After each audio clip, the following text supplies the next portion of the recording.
L'anomalie climatique El Niño inquiète, à juste titre, car elle pourrait affecter les prix agricoles et plonger les régions les plus pauvres, mais aussi certains pays émergents en panne de croissance, dans un état de crise et d'instabilité politique aggravée. À la vue de cette courbe des prix alimentaires calculée par la FAO, cela n'a pourtant rien d'une évidence.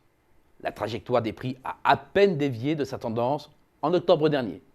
En niveau, les cours restent bas et écartés de près de 33% de leur sommet de février 2011 ou de 28% de leur pic de juin 2008.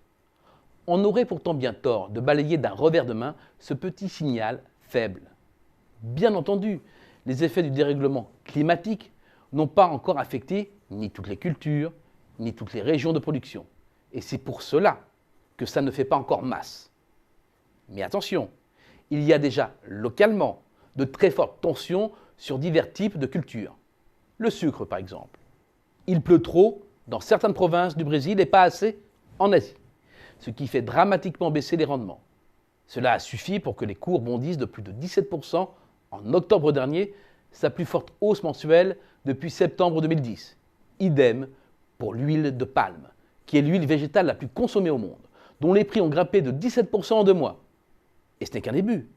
Les inquiétudes portent maintenant sur les récoltes de riz en Inde ou aux Philippines, le blé en Australie ou en Ukraine, et les pertes sont d'ores et déjà importantes en Amérique centrale sur les récoltes de maïs et de haricots, qui est un aliment de base, contraignant ainsi plusieurs gouvernements à lancer des distributions d'aide alimentaire.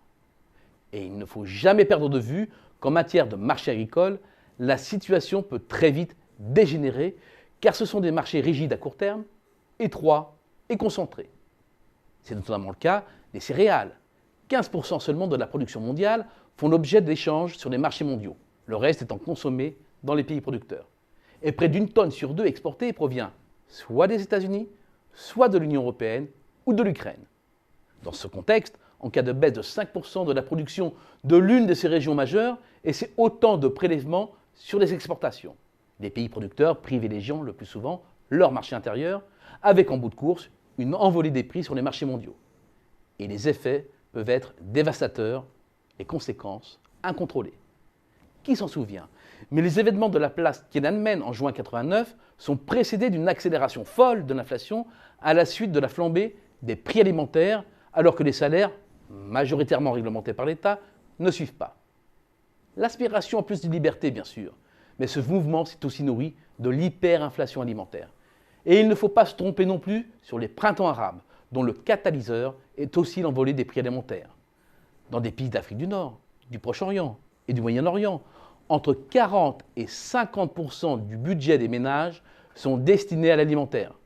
Et pour certains produits de base, comme les céréales, les approvisionnements extérieurs sont incontournables. Il suffit d'observer l'évolution des prix mondiaux des céréales et de caler certains événements. Début 2011, les affrontements ont lieu en Tunisie et Ben Ali quitte le pouvoir quelque temps après.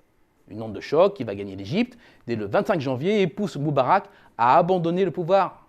La Syrie, la Libye et dans une moindre mesure l'Algérie, le Maroc, le Yémen, Bahreïn font partie du lot. Quelques années plus tôt, en 2008, lors du pic précédent, des émeutes de la faim avaient déjà éclaté au Mexique, en Argentine, en Thaïlande, aux Philippines, et la liste n'est pas exhaustive. Aujourd'hui, les prix remontent, peu encore, mais il faut bien garder à l'esprit que toute flambée, et la menace existe, interviendrait au pire moment, c'est-à-dire dans des pays en crise dont les taux de change ont été attaqués, ce qui limite leur capacité d'achat à l'extérieur. Autant dire que nous sommes assis sur une poudrière qui pourrait être à l'origine de nouvelles révoltes et tensions sociopolitiques.